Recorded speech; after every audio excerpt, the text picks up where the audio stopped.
Hi, it's Jeff. And Denise from Mousesteps.com. And this is episode number 169. 169. Of Mousesteps Weekly. Sponsored by Theme Park Connection in Orlando, Florida. It is now too late for Christmas. Yes, it is. But, you can get what you really want after Christmas next week. And if you use Mousesteps, you get 10% off your entire order online or in person. Yes. And PixieVacations.com, they are our official travel agency. They go all over the world, so any Disney parks that you're interested in, they can help you with. And Flower and Garden, just a couple months away. I'm so excited about that. I'm looking forward to that, too. Even though it's hot, it's been like 80 degrees, 80 in the 80s here. So I'm hoping for a little cold weather before that. That's right. And also our official ticket agency, Maple Leaf Tickets, the best deals on tickets in town. Check them out. We are going to check out something really cool at the Magic Kingdom. I can't believe it's almost the end of the holiday season. I'm looking at the tree and it's like...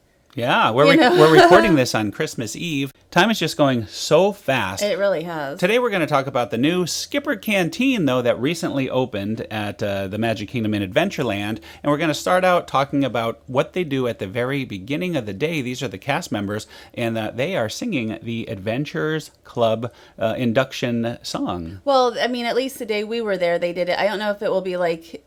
forever that they're doing it every morning. But I thought it was nice. Not everybody on my social media was like all a fan of it. But, it's been like 8 years since the Adventurers Club closed. You can see many of them have the lyrics there. Yes. So it was only the second day they did it. We actually went on the third day of soft opening and the very final day of the Tables in Wonderland 72-hour spectacular bonanza of savings.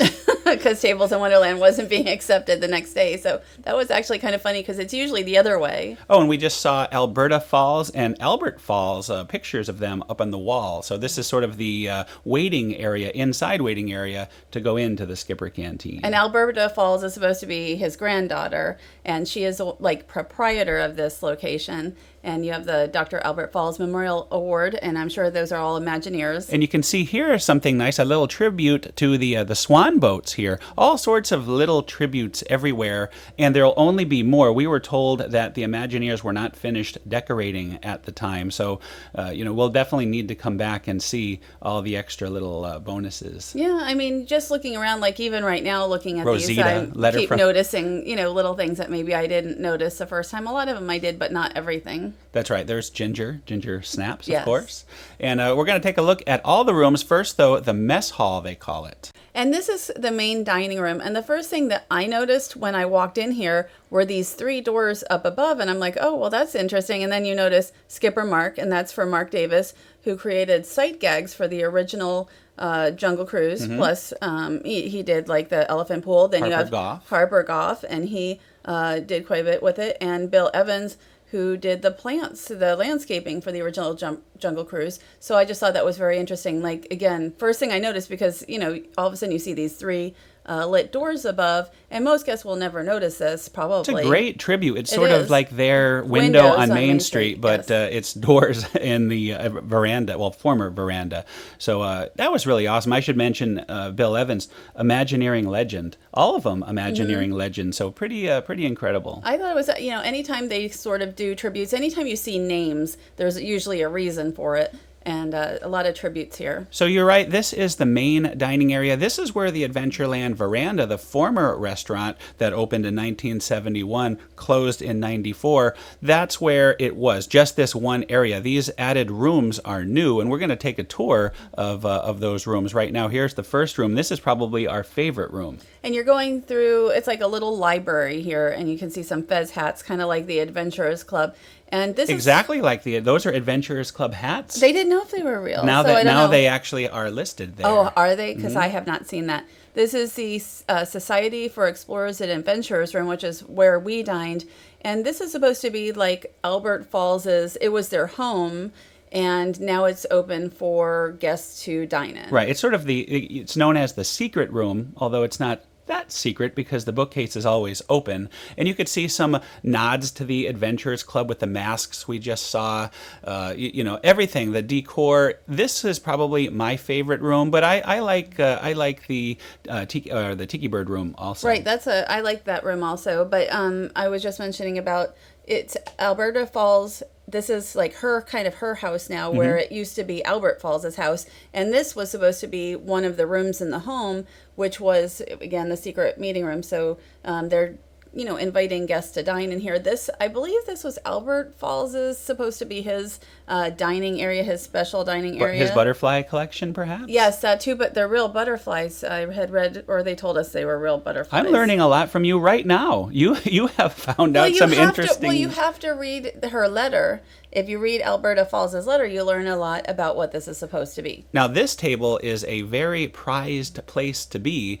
We had to sort of wait for guests to leave and quickly get this footage because this is one of the nicest tables, I guess. I would not want to sit here only because people look at you, because they're looking at the butterflies and everything and they're taking pictures towards you. Like, I would be like, no thanks. We respected that. Yes, we waited for it to clear. But not everybody does that. This particular artwork is it was going to be changed out for something a little nicer, a little more carved, like what you see below it. Yeah, like I said earlier, not everything is finalized in here, and there's a lot more artifacts to come. So well, that's what they said at the time. This room looked pretty complete, though, but there are other areas that didn't. The Jungle Room. This is a room that is probably my second favorite room, and I love the lamps there, the chandeliers, if you will. I don't know if they are officially tiki birds, but to me they are very much tiki bird-ish.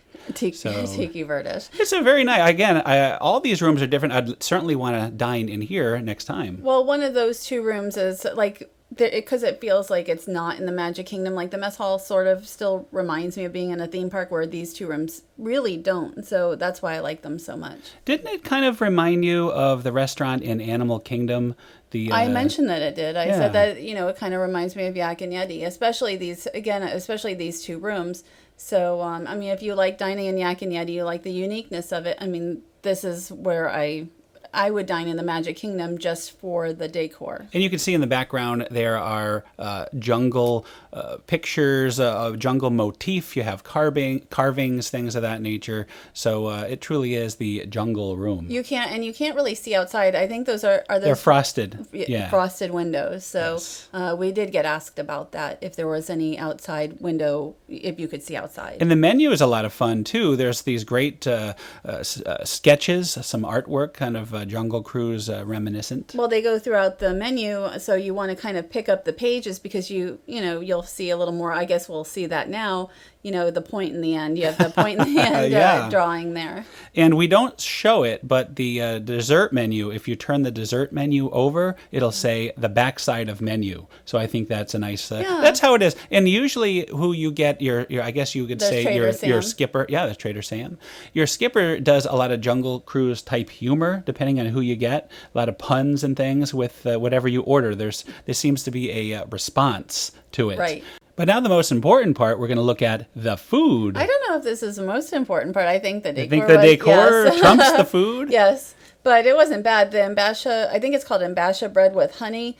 That was a nice start to the meal, I thought. Oh, it was a great start. And I did not realize that was honey, so I dunked that right in there. I'm not used to very having, heavy. I'm not used to it was having great. Honey. This was wonderful. The Falls family falafel, which I always say that the falafel wrong. Your world has been changed by falafel. I didn't have it till like last year, and I love it. And this was not a bad. I think it's a little bit better over at Jock Lindsay's. Yes, because that's one of my favorite places to eat now. And these are house-made arepas. I think that's how you say it. And that was pretty good. This is something that I never eat, so it was a little new to me. It was very different. The meat, I really liked the flavor. I don't know if I would necessarily get it every time, but it made for a great appetizer. And again, something for the Magic Kingdom, very different. Right, and hopefully they'll keep the uniqueness. Maybe, I'm sure they'll change out some of the dishes, but I hope it's not like burgers. This was wonderful, by the way. They did not have the cups, the special commemorative cups, although we did get to look at one. I had the Punchline Punch, and I thought it was good. Great. It was like, I think it had mango in it. And that is a Skipper Canteen, the souvenir mug, which wasn't there, and plus is not machine dishwasher washable. Yes, you need to safe. You should hand wash that, or it'll have nothing left on the That's what we were outside. told. That's right. So, but they sold a ton of them the first day, and then they were all gone. This was my dish here, the Trader Sam's head-on shrimp. You don't don't get a lot of head-on shrimp here in America. The only time I've had it in the past was in France last year at the Disneyland Hotel, and I guess that's how they serve it there. But this, for me, was great. The spices were excellent. I thoroughly enjoyed my meal. It was just really Nobody good. on Instagram wanted to see those head-on shrimps. Yeah, it was Trader Sam, So that three was of his funny. heads. And then this is tastes like chicken because it is. I wasn't really a fan of the rice. The chicken wasn't bad, but the rice I thought was really heavy. So if I ordered it again, it would be with just probably like white rice. I don't think they have a basmati. But I just thought it's chicken. It's not a very exciting choice, I guess, because I'm for you, yeah. I'm somewhat of a picky eater, so there wasn't a lot on the menu otherwise. And I don't know how to say this, but the two desserts that we decided to try were like cake based. And this one was pretty good. I think that was it? I don't even have it in front of me, but like a mango, I think, it was ice cream. I preferred the one that we're about to see, the Kangaloosh.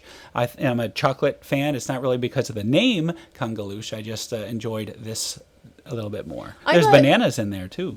Yes, and they're not bad. I just thought it was a little, I hate to say a little lazy just to be making like a cake product and then adding something to it. Like I would have liked you must to, hate cakes. I love cake. I love cake. I don't eat a ton of cake, but I like cake. But they were sort of the same style of cake, kind of almost like a little sponge I know what you're saying. cake. I was just kidding with you. So I would have gone with maybe a more unique dessert option. So overall, what do you think? I mean, I'll tell you my opinion. I enjoyed it. I would like to come back again. The food wasn't the greatest food in the world, but for the Magic Kingdom, I think it's a very welcome change. And I only had one, I had the appetizer, which was very good. So I only had one entree, so there aren't that many entrees I would try. But I think it's very nice. I'm glad that they have added something unique. I hope that it continues to be unique, even if it's not all for me. So we're going to jump ahead to the next big surprise. We had no idea we were going to win the Star Wars Disney Parks blog opening night premiere event. Boy, what a good time that was. Yeah, I mean, only 25 guests were chosen, and then you could bring a guest. So out of thousands, I have no idea. Like, it was nice. Didn't even think of it. Once we entered, it was like, that's it. I'm not even going to think about it anymore. I and never all of a sudden, thought we it's like, would have won. congratulations. So that was cool. And we just saw some of the goodies that we were given. This is the red carpet. I spent a little time taking some pictures and video. The red carpet was really a lot of fun. It put you in the mood for seeing the Star Wars The Force Awakens, which we are not going to, there'll be no spoilers or anything like that. We're not going to talk about the movie. We did like the movie very much, and we've seen it twice now. Right, So because we already had tickets. We weren't we saw it in anticipating. IMAX, yes. This event sold out so quickly. It was $100 a person, and we didn't even know about it, where we didn't have a chance to even think about whether we were wanting to go. And I'll tell you, though, if they had another one, I would pay the $100. I felt it was well worth the money for everything you got. But we're jumping ahead here. Again, red carpet. We had some fun. We had some pictures with Chewbacca and the First Order Stormtroopers. Oh, Here's our buddy there. So, of course, it was very decorated. There was all kinds of people in costume. It was just a very festive atmosphere. And we saw a lot of friends who not only were going to the event. Oh, Stephen Miller was there. He is a merchandising manager. We were in like the Disney Parks blog room, our theater. And there it is. They're telling us about the event right now, doing a little filming also. It wasn't too busy at that time, but they filled it in. But I was so glad to be in that theater. It was very calm and kind of quiet. And, it wasn't too much like... Oh, there was still a buzz. There was excitement. Buzz, everybody there worked on the project. There was some, it was still fun. But then we went to the Hollywood Studios. This was part of it. And this is the opening night event, obviously. And they are where the cast members have the lightsabers. Yes, that we are being welcomed by lightsabers. And you notice they're all the light side lightsabers, too. You don't see any dark side welcomes. So not even on the other side? No, it's all light side, see? See, I didn't even know there were different ones. Like, I don't know this. I'm not a big Star Wars geek. I think what we enjoyed most about the event was it was very, very, they kept it to a very low capacity. Like 3,000. 3,000 or less there. So really, it just felt empty all night. Even for the fireworks, you can go up at the very last minute and get a great spot. So, there's Elliot. There was DJ Elliot. DJ Elliot sat right behind us for the premiere. Yes, and there is a Stormtroopers. He even noted how late we got in there, but he left early, so that's why.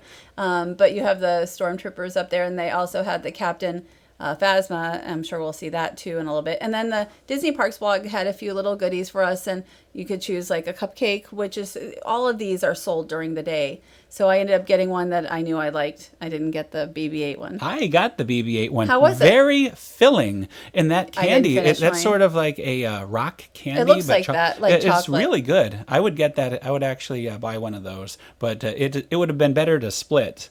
Yeah, Normally you and I would just split We one. do. We don't ever, and I couldn't finish mine. We never really get these big cupcakes all to ourselves. So this was probably the highlight for me of the entire event. What they did is they did the rock and roller coaster. I guess I call it the Hyperspace rock and roller coaster. They sort of did a Star Wars overlay like Hyperspace Mountain.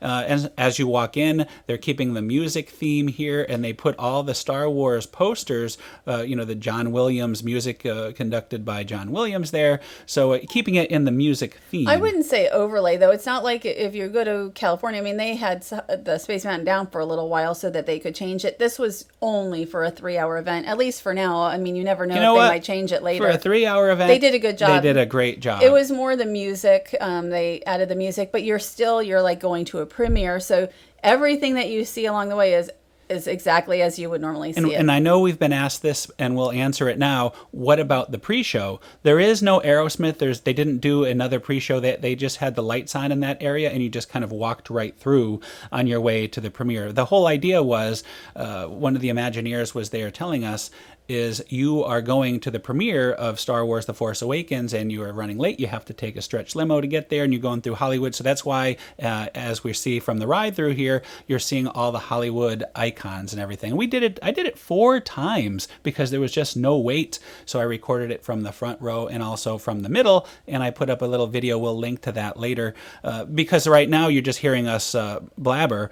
When you actually watch it, you can hear the Star Wars music, which really makes it. And it's the same exact soundtrack, by the way, as Hyperspace Mountain in California. Is it exactly the same? Oh. And I did a test on that, yeah. Except for the beginning. The fanfare is not there because I guess this is a shorter ride than Hyperspace Mountain. Well, I just wonder if it's sort of a test. Maybe when they eventually have Star Wars come in, will this be like a Star Wars themed coaster? Although I don't know that it would fit with next to the Tower of Terror. It probably wouldn't fit thematically unless you're making it the Tower of Star Wars Terror, so who knows? I mean, they could just retheme the whole park. The Tower of Star Wars Terror. Something, That's yes. wonderful. So Well, let's ask our listeners here, what do you think? Would you like to see Rock and Roller Coaster be rethemed to Star Wars in the future, or do you prefer it to be a rock and roll Aerosmith or another iconic band? I would love to see a Kiss, by the way, Rock and Roller Yeah, Coaster. but they're getting, they're getting long older. in the Like, tooth? yeah, What are you saying? Well, they're in their 60s now, so in like 15 years they're going to be 80. Yeah, I so, guess that's true. You have to go a little The younger. likelihood is it would be Star Wars. And of course, here's the payoff. You've made it to the premiere, and there they all are on the red carpet, and they have a special photo, by the way, with the date and the premiere and everything, and you get that as well, all free. That was included with your ticket if you bought a ticket. Maybe it will just all be Star Wars, the whole park, even Disney Junior. Like it will just be Disney Junior, like the Star Wars Now Kids you're edition. just getting crazy. No, we know that's I don't not know. true because No, I don't know. there's Toy Story Land. In 5 years, oh, that's true. You can't really do anything. Let's with that. talk about Launch Bay. Not a lot of change this night for Launch Bay. Here we have the First Order Stormtroopers sort of welcoming you in. The only thing that was different this night was they had a different character, Greedo. I didn't we see Greedo. saw we did not see Greedo. When they first promoted the event, what little I had seen, it sounded like Launch Bay was not going to be open yet, but it actually has been open for several weeks, so that wasn't... Launch Bay did open earlier than originally. That was a more popular place. This is Captain Phasma. Captain Phasma did not come down for meet and greets, just kind of stood up here. And actually, I wish they had had a couple of more meet and greets, just a little something more, or the Osborne lights on or something, because after a couple of hours, it would have been nice. That would have to been do a so little- awesome. I would've Osborne thought- lights with Star Wars music. No, just regular Osborne is fine. Speaking of meet and greets, though, we did get to meet BB-8, although BB-8 was very stationary. Yes, he was didn't not move. moving very much, but it was still cool to get a picture with him, and a picture came out great, and it was, again, a free bonus. Yeah, I thought that was very nice, and I like BB-8, and here we are. Are we getting ready for the fireworks? Well, not quite already? yet. I'm just showing a little bit more around the park. We'll get to the A lot fireworks, of lighting. though. This is something that had quite the line all night. Right, this is we maybe didn't. one of the longest lines. Yes, we did. You get Oh, your I picture forgot. Did with we the get our backdrop. picture? Yeah. I totally forgot. I We will did be that. showing that later, too. Okay, we did that near the end of the evening.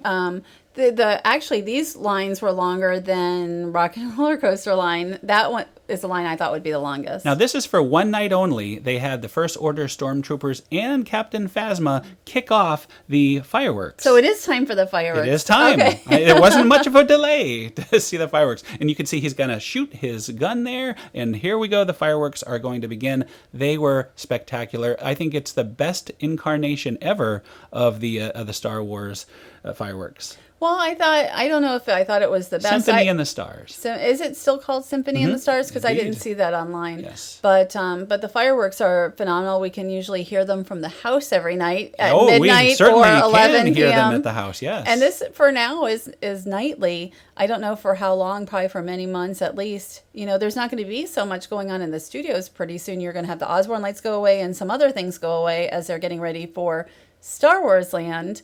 So I'm assuming that this will be for a while. I can't wait to see them again. And it added to the effect that they had the projections on the Chinese theater, from the event. I don't think they normally will have projections like that, but they could if they wanted they to certainly at some could. point. They certainly could. So it was really great. And It's just nice to see wonderful. the Chinese theater now instead of the hat. I mean, it's just such a classic view. It is truly a classic. Again, I love fireworks at Hollywood Studios. If I had to go anywhere for New Year's Eve, to any of the parks, Absolutely, it would be right here. This is the only park I would go, except for Animal Kingdom. Well, I mean for fireworks, right? For fireworks, like if Animal Kingdom, I don't expect them to have fireworks, but if they did, the animals would love that. Yeah, you'd have to have quieter fireworks probably. Can you have quiet fireworks? I would think yes, you could. You could have like sparklers and things that are. I think yes. Now I think you could should have mention quieter. that we also received a very nice gift. It was a ticket from the the opening day Force Awakens ticket in acrylic, so it was really nice. I didn't show that. Everybody who went to the event got that. It wasn't just a Disney Parks blog. Right, event that's right. thing. And these are just some of the special photo pass pictures. My hair looks like Chewbacca. Well, because you were going up and then about. What a photo bomb we just had. And that's a really nice picture, by the way, with a BB-8. That must have been right after Tower of Terror because my hair was like crazy then. See, there you go. And then I Lightsaber. totally forgot. I mean, it was like 2 a.m. probably when we had that taken. So we're quickly jumping to Christmas because it is Christmas Eve. These are the Disney characters at the resorts. This was Disney's Coronado Springs Resort with Minnie Mouse. I think this is the fewest characters we've ever seen at the resorts. We usually have a little more time to be going to the resorts. I actually love the resorts at Christmas. And here's Minnie at one of my favorite Christmas resorts, and that's Disney's Coronado Springs. Right, and this is Disney's Animal Kingdom Lodge Jumbo House. We stopped there also on the way back from Epcot the other day, and it's Chip and Dale in their holiday outfits. And they had different ones at the Contemporary. We didn't get a chance to see them there, but they also had kind of a unique outfit. We are hoping to see Mickey and Minnie at the Grand Floridian in their Victorian outfits today being Christmas Eve when we were recording this. Because every night there's certain resorts during this past week that have characters. So like tonight, I think there's like 2 or 3 resorts that have them, including Fort Wilderness, which is where we'll be. Right. We did attempt going to the Grand Floridian, but the parking lot was completely full. Mm-hmm. So it's very hard sometimes to get into the resorts. So that's We'll another take a reason. boat to the Magic Kingdom We'll and find a a way. monorail over to the These guys were Contemporary. great, by the way. They were very fun. They're playing around with the scarves and everything. Chip and Dale are always favorites of mine. I just enjoy seeing, the characters at the resorts. And again, there's most of the resorts had them, and I think we've been to 2 resorts. It's crazy. Yeah, I mean, we'll find time. How did we get so busy? It's just been a crazy, hectic year, but I'm sure it's like that for everyone. Anyway, we just want to wish everyone a happy holiday, Merry Christmas. Mm-hmm. We already said happy Hanukkah last time. Yes. Hanukkah's now over, and whatever you celebrate, happy that from us. And Merry Christmas. And that's another show. That's another show. We'll be back next week. We're trying to get back on our schedule, hopefully. Yes. And we'll have plenty of good stuff coming up, thanks to Pixie Vacations, our official travel agency. And Maple Leaf Tickets. Our official ticket agency. Not to mention Theme Park Connection, our original sponsor. Merry Christmas, Happy Holidays, and we'll see you all next week. Have a great week.